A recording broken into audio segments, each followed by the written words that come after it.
Before we begin, let us take a moment to bring our hands together in veneration. Our teacher, Master, he is the Father who showed us a path to free ourselves from all our defilements, rejections, annoyance that we experience in our day-to-day lives. He paved us a path, He showed us a path to free ourselves. He is the Father of loving kindness and compassion, reminding ourselves the nobleness of our teacher. Let's bring our hands together in veneration, the Supreme Buddha. Namo tassa bhagavato arahato samma sambuddhassa. Namo tassa bhagavato arahato samma sambuddhassa. Namo tassa bhagavato arahato samma sambuddhassa.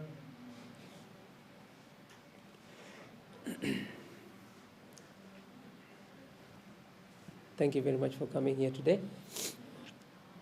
So last time, I think we discussed about the perceived reality and real reality. I don't like to say that real reality, because that's the reality, right? There's no real reality. The other day when I was contemplating, I felt like, ladies and gentlemen, that, not gentlemen, our monks and anagarikas, that the understanding of this Dhamma is not enough to apply the Dhamma. In order to apply this Dhamma, this profound wisdom to your life experiences, you have to go beyond understanding. It's something beyond understanding. That means intellectual understanding is not enough to apply the Dhamma.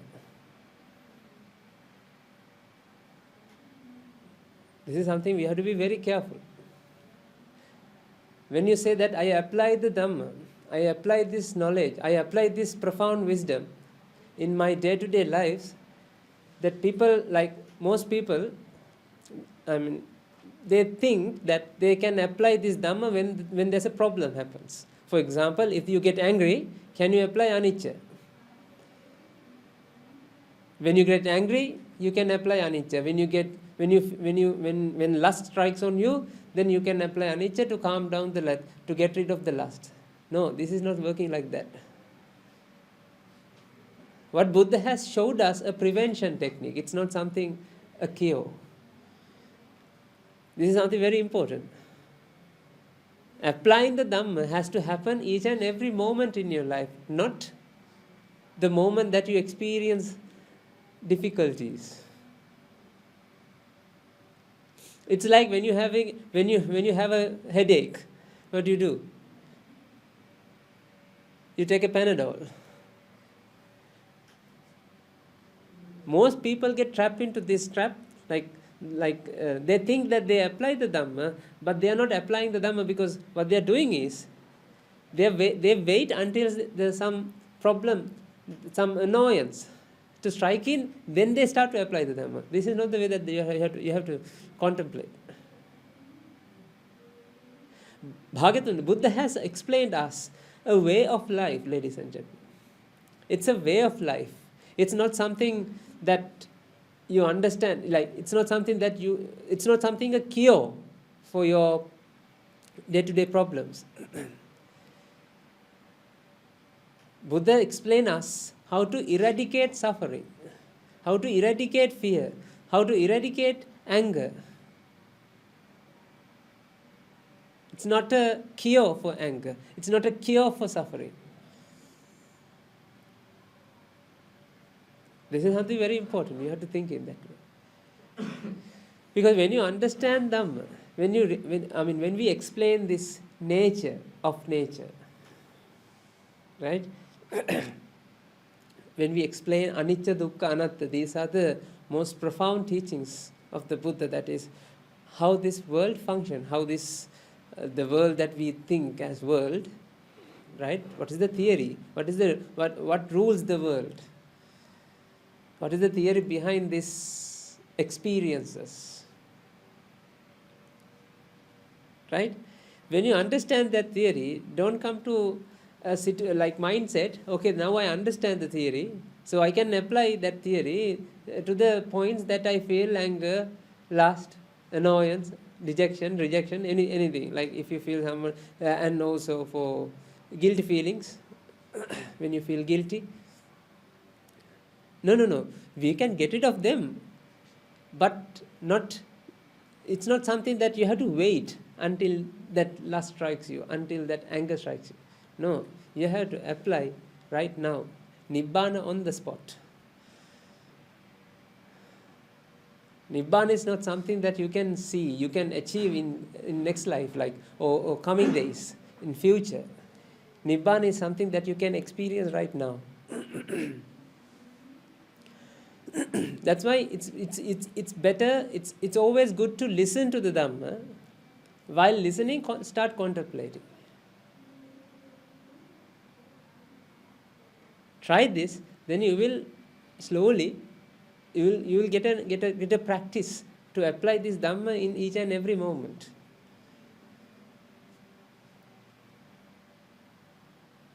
That's why even though you can explain the theory very well, right? We don't know whether you have internalized it or not. Can you tell me, let's say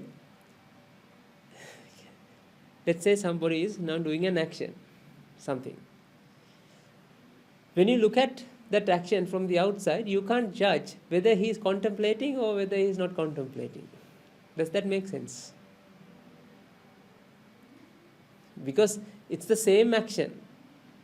The defilement happens in the mind. What you experience from the outside, right? It's completely the same thing. Like, let's say a person who enlightened, also doing the same action. So you can't judge whether he's enlightened or not. It's something that you can yourself individually can experience. It's like our pain, right? When I have a pain, I can say I have a pain. Let's say you have a toothache. You can say I have a toothache. Can you share that toothache with someone? Your mom? Your dad? No.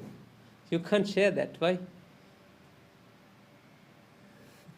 It's your individual experience, ladies and gentlemen. It's not something that you can share. That's why understanding the Dhamma, practicing the path, is also something that you have to do by yourself. It's not something that I can do on behalf of you. A teacher can't do on behalf of anyone. No. Teacher can show the path. Teachers can show the path, but students have to apply and realize by themselves. The other day I was contemplating yesterday Guru Hamdro asked us to do 1 hour meditation, 1 hour. Stay in one place and meditate. Meditate means seated, in a seated position. You have to meditate. He suggested that. Because we are busy with all these things, to help the world, to propagate this Dhamma, to get this message across the borders. We are busy with that. Right? You know what? Because of that meditation, I started to realize that actually, when we explain that this anatta, that means non-self, there's no entity, these words actually doesn't have any meaning unless you realize it. When you contemplate, it will prove to you. But the thing is, when it proves to you, let's say you come out and you explain that to someone, You can't 100% share that experience with the other one, because this is go beyond the words. This understanding goes beyond the words. You can't explain this understanding using words.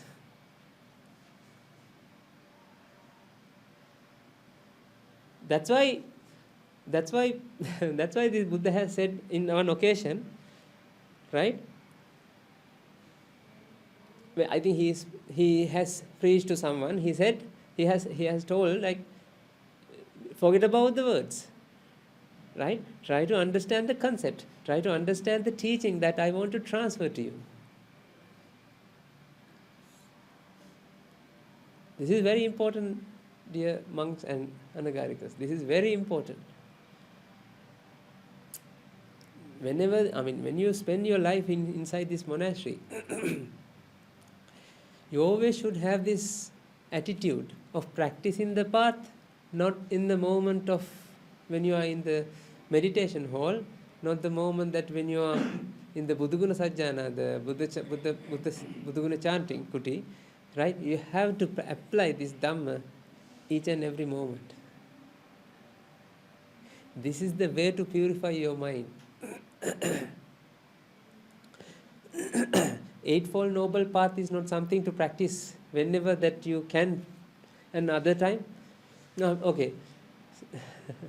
Eightfold Noble Path, right? There are two types of paths. Eightfold Noble Path and Eightfold, we discussed it last time, right? Ignoble Path, right? The moment that you don't practice Eightfold Noble Path, you are practicing what? Ignoble Path. Whenever the moment that you practice Noble Eightfold Path, you don't practice Ignoble Path. So this is something that you have to understand. Otherwise, Guru Hamduru asked me one day, like 3 days ago, he asked me, okay, you go here and there, at that country, this country, and you disseminate the Dhamma, you establish the Dhamma, you establish Ministry of Nirvana, all these like organizations, and you are doing great things. But at the end of the day, if I ask you, time has passed, right? How many years now left? How many years you have spent? 7 years, 8 years. If you do like this, then you won't achieve your salvation. That's the advice that I received from my teacher. Because if I look after other people, if I don't look after myself, right? Then we will do so many activities, social activities we can do. We can heal this world. We can try to do that. But the thing is, what about your salvation? Individual salvation? That's something you have to look after. It's something, our own salvation. This is something that you have to look after by yourself.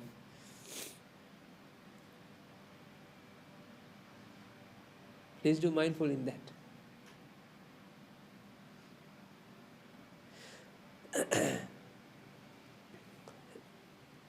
You know that determination.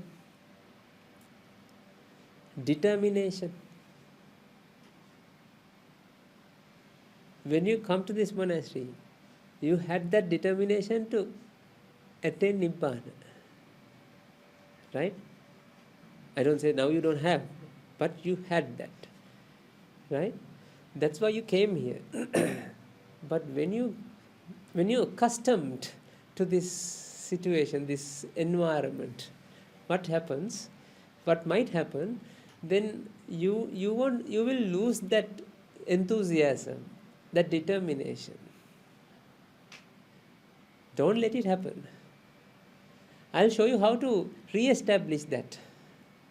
Because of the Noble Association, we have always people asking whether you go to the Valimaluva, whether you have done this, whether you have done it, because we have a program, we have all the things set up, right?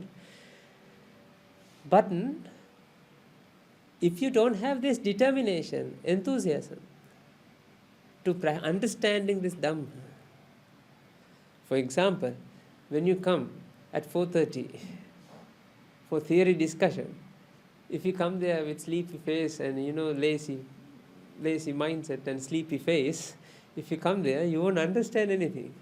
You need to have the determination. Today, I will understand this Dhamma. I will practice this path. I will realize this Dhamma. But the thing is, that mindset, you can't create artificially. It's something that can be there. I mean, it's something that it's a mindset that can be happen in your mind because of the merits.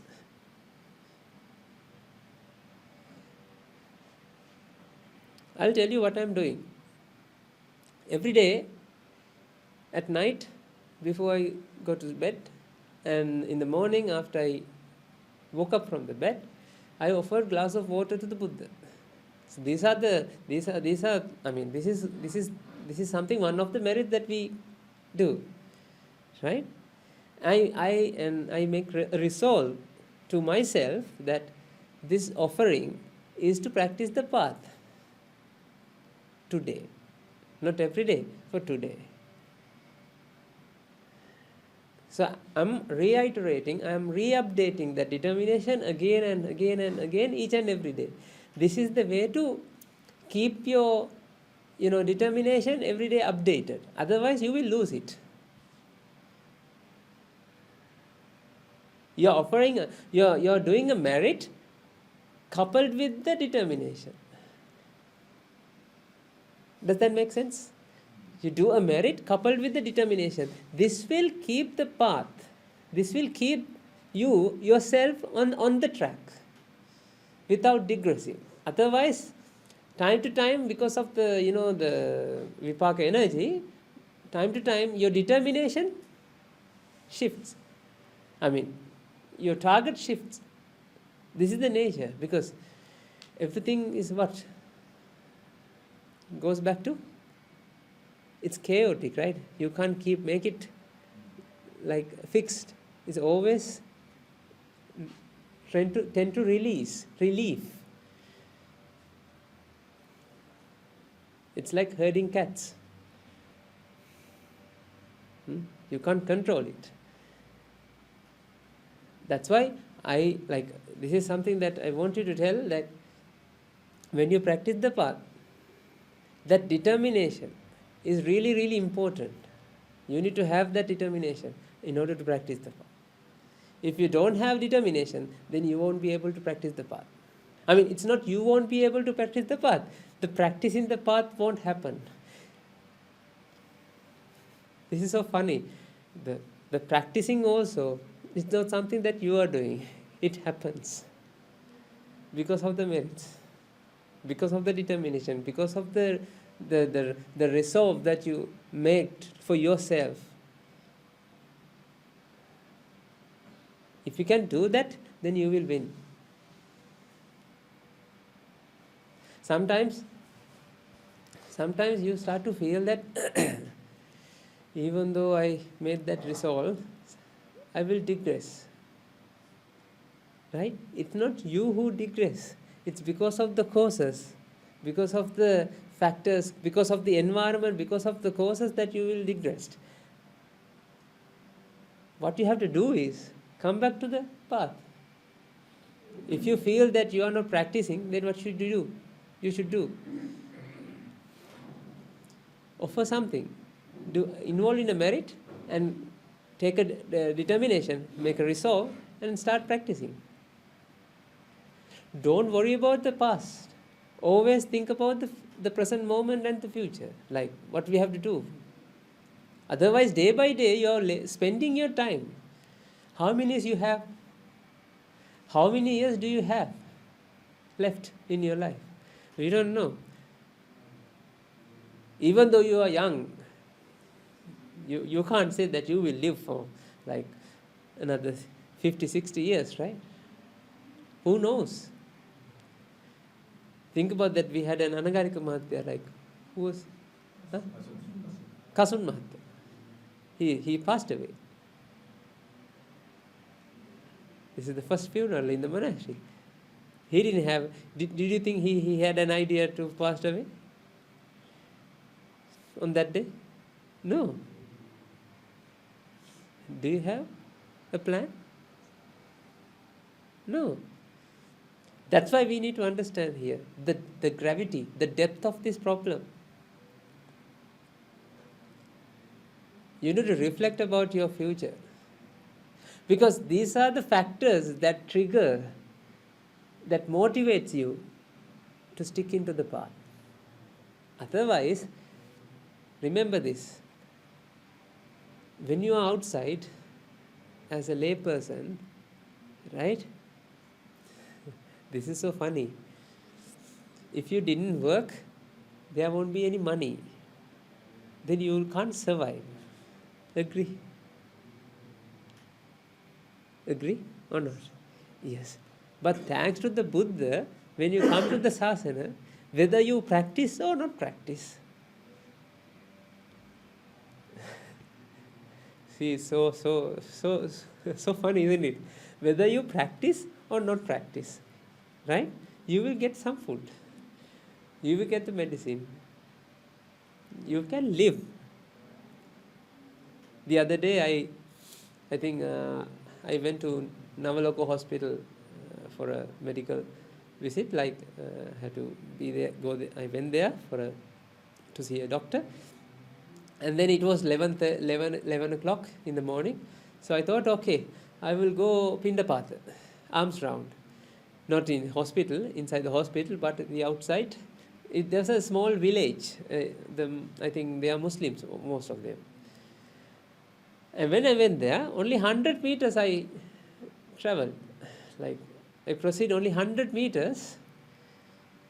People came like, sadhu, sadhu, sadhu. You know how they pronounce. And they ran and they offered things to me. I was thinking like, okay, when I was lay, if I went like that, no, do you think these people will come and give me?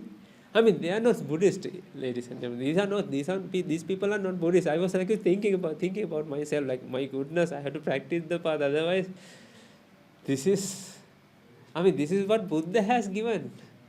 The Buddha has sacrificed for this. That's why we receive this. That's why we receive this, either food or anything that you eat, that because of the Buddha, because of the determination, because of the sacrifice that he has executed, he has done throughout these millions of years. That's why you receive something today.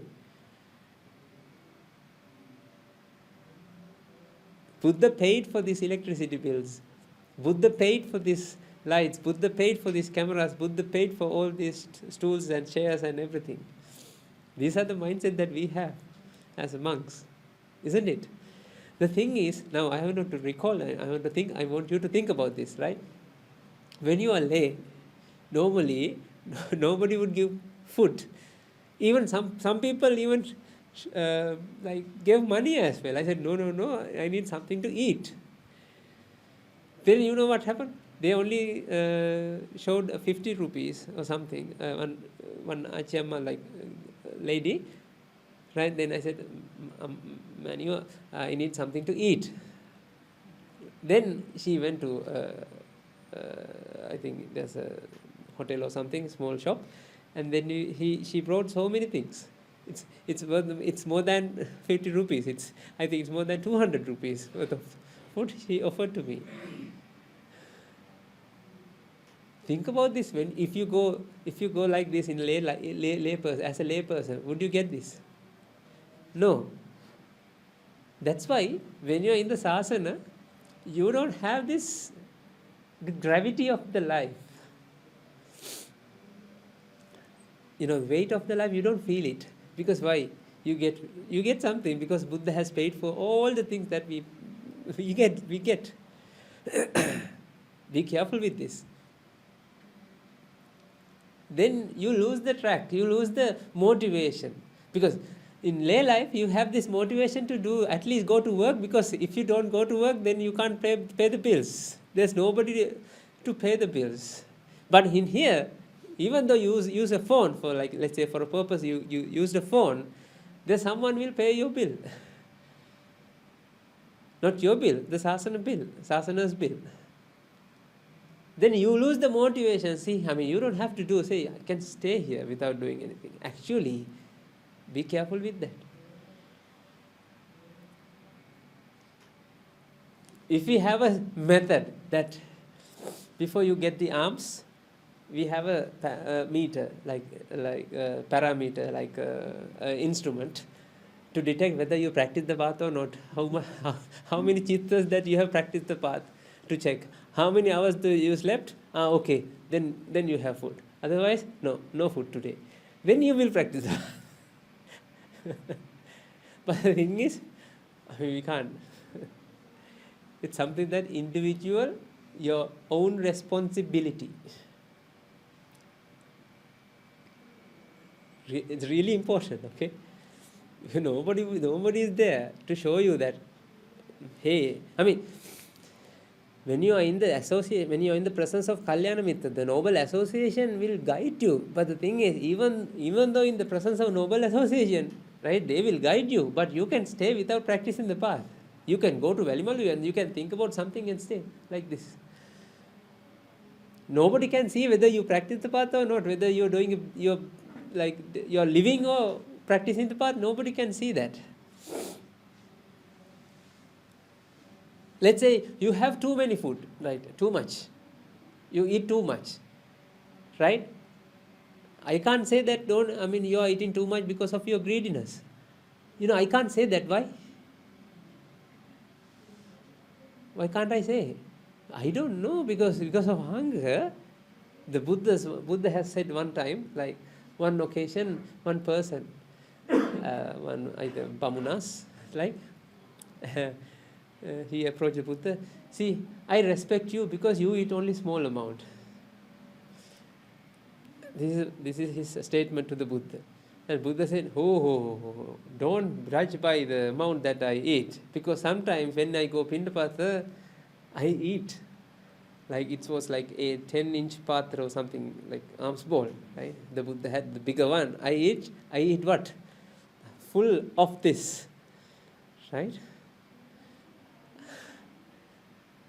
So don't judge the Buddha by the amount that he eats.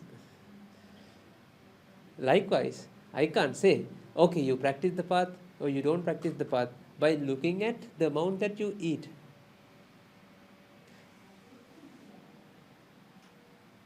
Be mindful about this, ladies and gentlemen. Be mindful.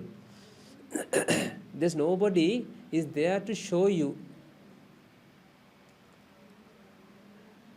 No, not show you, like motivate you from your inside.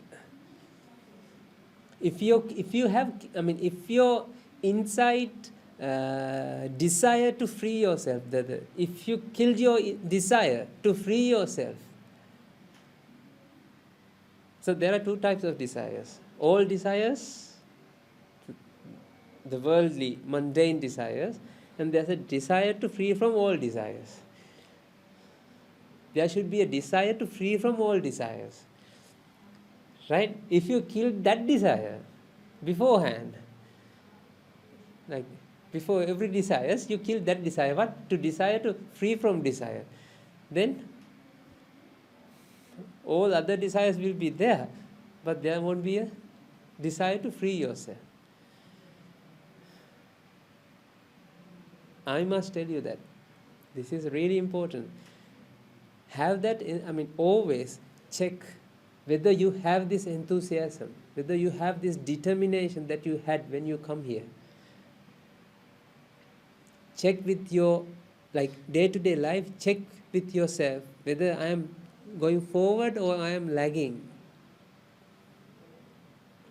Lagging means like you stay in the same place, whether you understand day by day. Don't worry. If you don't understand, that's not the problem. What you have to do, listen to the Dhamma, talk to your teachers, discuss with your colleagues, and try to contemplate, apply the Dhamma. This is what you have to do. This is what I have done.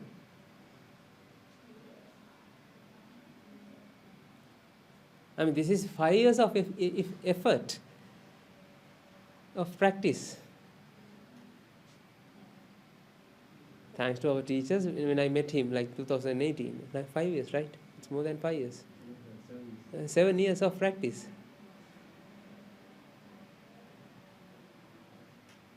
Only thing we did, we stick to the plan. We stick to our teacher. We have, what I did what he asked us to do.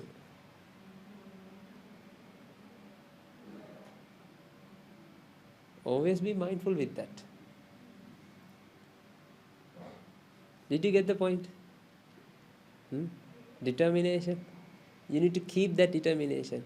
Each and every day you need to think about, you need to double check whether you have improved or not. It's even like in the Buddha's first Pirit, in the Pirit book there's a first Pirit. The first Pirit is Dasadhamma. Katam bhutasame ratin diva viti patantiti pappajitena abhinnam 𝗘𝗃𝗲𝗿𝗆. Day and night you have to reflect whether you are practicing the path or not, how you spend your life.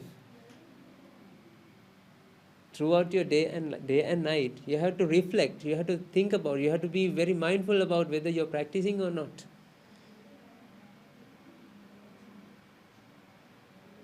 Please be mindful with that. Because this is something that easily get lost. Because in lay life, you have everything, because of that you work. Here, you don't have to work, you can spend happy life.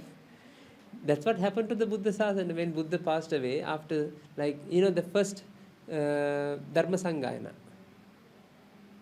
Right? The Swamin Vasanas get together, they re-establish the Dhamma. Because of what? So many people have come to the Sasana because of what? They can stay free. They can get free food.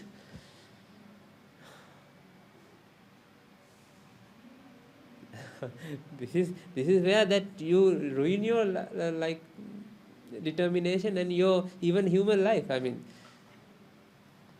You're owing to Sasana. You become like you're owing, it's not Sasana owes you. You owe Sasana.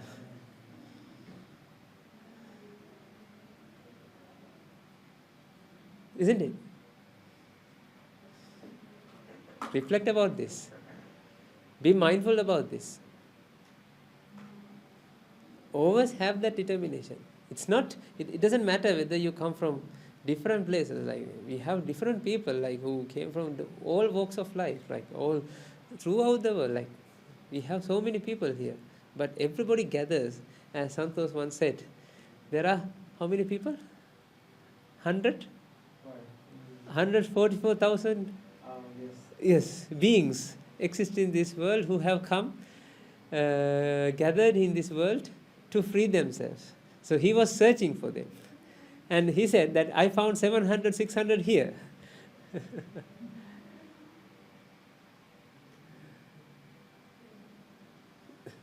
Who knows?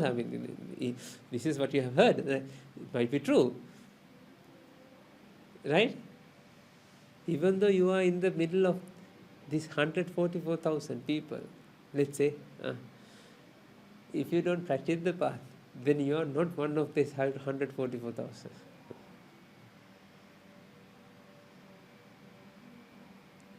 Have that courage, have that determination. This is my ask of you. My ask of you is practice the path, stick to the path. Always, even though you are doing so many merit works, try to apply the Dhamma while you are doing the merit works. This is what we call 𝗘𝗃𝗏 viharati. Vipassana. We'll discuss those things in coming weeks.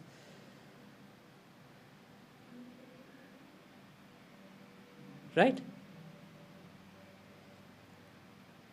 Please have that mindset, then you will achieve this goal. Otherwise you can't achieve this goal, because this is something a slow process. It takes time to reach the destination. It takes time. When in here you don't feel that you don't feel there's any huge differences, you don't feel.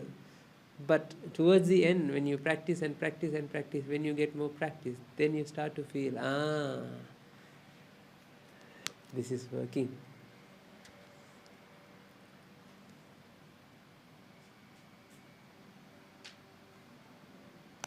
It's not something that how many years that you have lived as a monk. This doesn't count here. It's not your seniority. It's about whether you have that determination. Keep doing same thing again and again and again. Shall I tell you something? Shall I give you an advice that you can keep your day-to-day life? Try to do same thing again and again. That's what we call consistency. Persistent or consistency? Consistency. Consistency, right? Doing the same thing again and again, ability to do that, same thing again and again, is something very essential. It's an essential character, a quality that you have to develop within your mind in order to practice the path.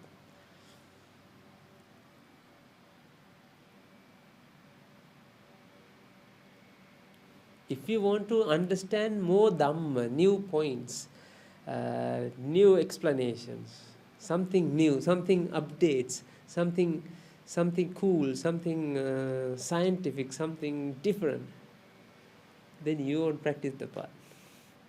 If you can listen to the same sermon again and again and again and again 1,000 times, then you will understand more Dhamma than listening to the different sermon in 1,000 days.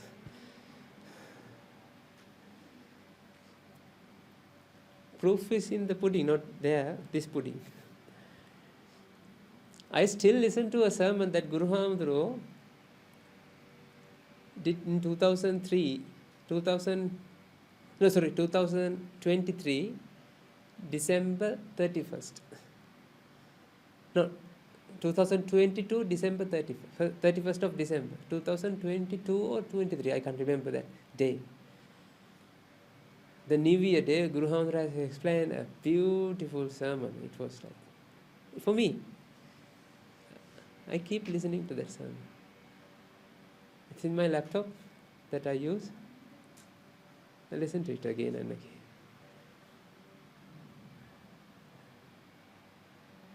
again. This is something, an ability that you have to develop. It's not only listening to the sermon, doing the same thing again and again. Because of the defilements, you don't have that the quality. Because of the defilement, you need always what? A difference. Something cool, something different. Right? Please be mindful with that. Dhamma is very interesting. It's like a sea. You don't need to go deeper end, the far away from the shore,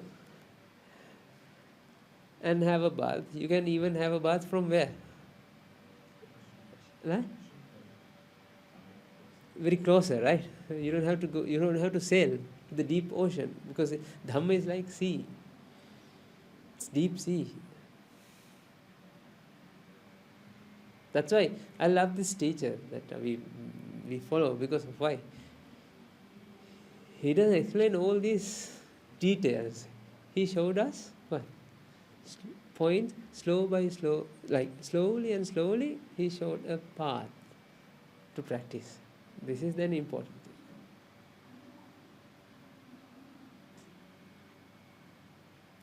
Right? So, please be mindful about the things that we discussed today, especially that as a anagarika, as a monk, that it's even for all lay people, like, right? You need to have that desire to free yourself, mumukshatvam. If you don't have that, if you have killed your desire to free your desires, then you won't achieve this path, you won't achieve this goal. Okay? Please reflect about this and see you in the next episode of Detox Your Mind. May the Noble Triple Gem be with you all.